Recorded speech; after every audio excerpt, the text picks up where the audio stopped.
Bab 3. Jalan Sukar Danish. Awal perjalanan kehidupan. Sunyi tiada sokongan. Sejak kecil hingga besar, Danish sudah terbiasa dengan penghinaan.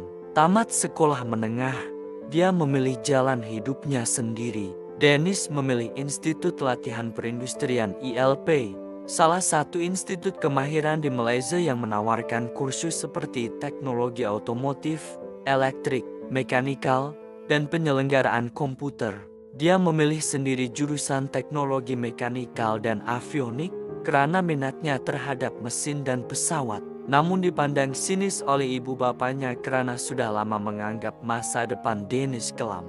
Melissa pula setelah tamat sekolah menengah mendapat tawaran masuk ke universiti ternama dan sering dipuji sebagai anak emas. Ibu bapaknya begitu bangga dan sering menceritakan kepada saudara mara bahwa anak sulung mereka bakal menjadi graduan universiti.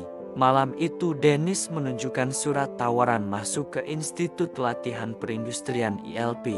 Ayah berkata kepada Danish, "Melissa dapat belajar di universiti. Dia lebih hebat. Kamu bukan pelajar cemerlang macam kakak kamu. Kamu tuh pilih jalan yang tiada masa depan."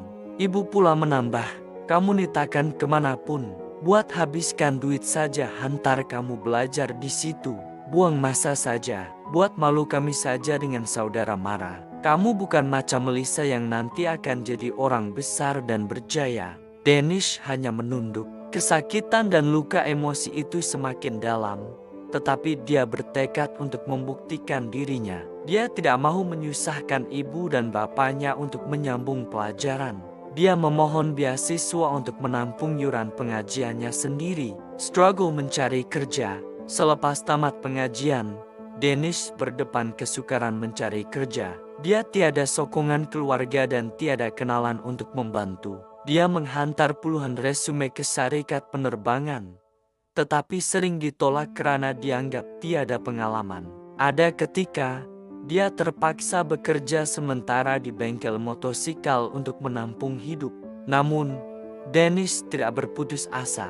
Dia sadar bahwa bidang penerbangan memerlukan lesen khas Part 66 license serta pengalaman praktikal. Lesen ini, yaitu CAM Part 66, dikeluarkan oleh Civil Aviation Authority of Malaysia CAAM untuk juru teknik pesawat yang berkelayakan. Danish meneruskan pengajiannya dengan mengambil peperiksaan bertulis yang merangkumi modul teknikal seperti engine, avionik, struktur, dan peraturan keselamatan. Selain itu, dia juga mengikuti kursus tambahan bagi memperkukuh pengetahuan. Untuk melayakkan diri, Danish perlu mengumpul pengalaman praktikal yaitu sejumlah jam kerja hands-on di hangar. Proses ini biasanya mengambil masa sekitar 2 tahun sambil bekerja sebelum seseorang layak memperoleh lesen penuh CAM Part 66. Proses penyaringan. Syarikat penerbangan terkemuka. Akhirnya, Danish dipanggil untuk temuduga jawatan Assistant Technician di sebuah syarikat penerbangan terkemuka di Malaysia. Proses yang perlu dilalui sangat ketat yaitu: pertama, saringan dokumen, di mana resume, sijil kemahiran, dan rekod akademik diperiksa. Kedua, ujian bertulis, di mana soalan teknikal tentang engine pesawat, sistem avionik, dan prosedur keselamatan.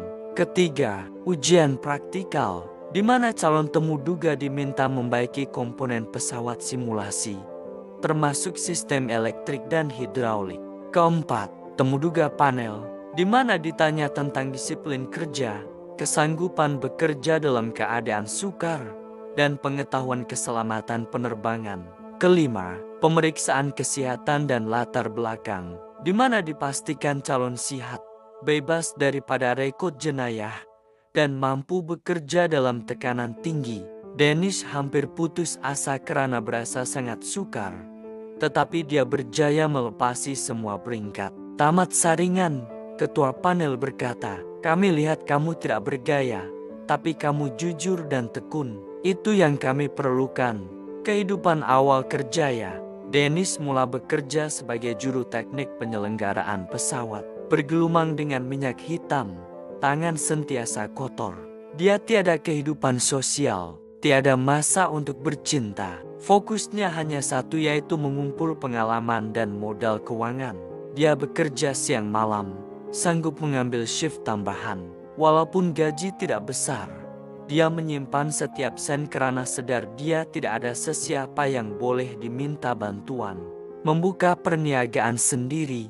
Selepas lebih 10 tahun, Dennis yang kini berumur 35 tahun, sudah mengumpul modal secukupnya. Dia berhenti dari syarikat penerbangan dan membuka syarikat kecil MRO, maintenance, repair dan overhaulnya sendiri.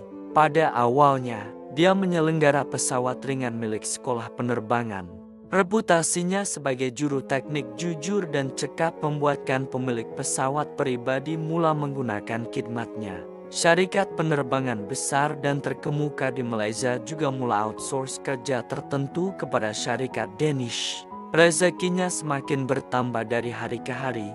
Bermula daripada sebuah bengkel kecil yang serba kekurangan, syarikatnya kini berkembang pesat menjadi pusat penyelenggaraan pesawat yang disegani ramai. Dengan kejayaan itu, dia mampu menggaji lebih ramai pekerja mahir bagi memastikan setiap kerja penyelenggaraan pesawat dapat disiapkan dengan cekap dan berkualiti tinggi. Kejayaan ini bukan sahaja meningkatkan taraf hidupnya, malah turut membuka peluang pekerjaan kepada masyarakat setempat, serta mengangkat nama syarikatnya ke peringkat antarabangsa. Hubungan dengan keluarga. Dennis memilih untuk tidak memberitahu keluarganya tentang perkembangan hidupnya. Hubungan mereka sudah lama renggang. Jarang sekali ada ucapan salam atau kabar berita. Ibu bapaknya masih beranggapan bahwa dia hanyalah seorang juru teknik cabuk di syarikat lama. Pekerjaan yang dianggap tidak membawa kemana-mana. Lebih menyakitkan, mereka sering membandingkan dirinya dengan Melissa,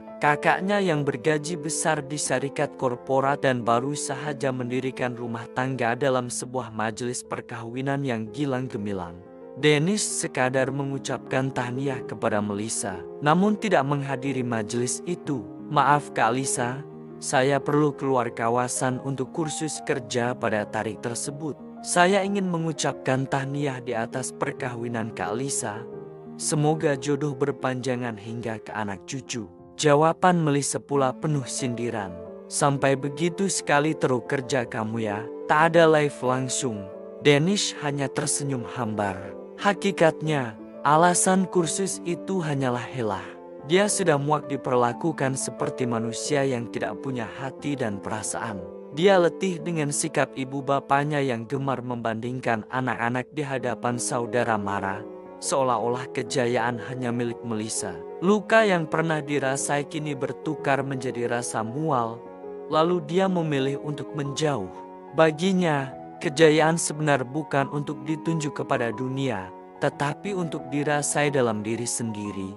Pada hari majelis itu, ibu dan bapak Melissa berucap penuh bangga di hadapan hadirin, memuji kejayaan hidup anak kesayangan mereka. Nama Dennis langsung tidak disebut, seolah-olah mereka lupa bahwa masih ada seorang lagi anak dalam keluarga itu. Inilah yang dinamakan favoritism, sikap pilih kasih yang memberi kesan mendalam kepada anak yang terpinggir. Tidak heranlah Dennis memilih untuk tidak hadir. Keputusannya adalah bentuk perlindungan dirinya daripada luka yang terus-menerus diulang, dan inilah yang dinamakan self-healing. Bersambung ke episode yang akan datang.